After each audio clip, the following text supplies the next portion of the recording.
Après les violences parisiennes qui ont émaillé les manifestations des Gilets jaunes ce week-end, Édouard Philippe tient permanence à Matignon.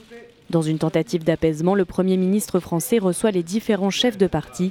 À droite comme à gauche, une revendication revient constamment. Les taxes qui sont prévues en janvier prochain ne peuvent pas intervenir. Il faut qu'il y ait un moratoire sur les taxes avant toute discussion. C'est la seule façon de rendre crédible cette discussion.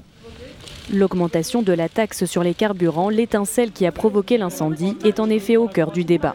Pour cela, il faut organiser un référendum qui permette de trancher définitivement ces questions, dans lequel le président de la République permette enfin aux Français de s'exprimer et de sortir de cette impasse.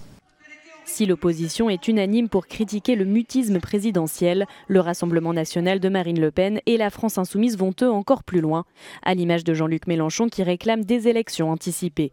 Après les politiques, Édouard Philippe doit normalement recevoir des représentants des Gilets jaunes ce mardi, une réunion qui n'est pas encore garantie, puisque l'un des représentants du collectif estime que les conditions ne sont pas réunies. Alors que de nouvelles mesures sont attendues ces jours prochains, les mouvements de contestation se poursuivent à travers l'Hexagone. En Bretagne, les blocages ont même provoqué des pénuries de carburant, alors que des péages gratuits et des barrages filtrants occupent toujours les autoroutes.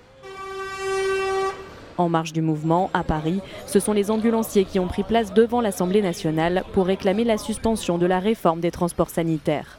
Assemblée où doit avoir lieu un débat ce mercredi, avant des discussions au Sénat le lendemain.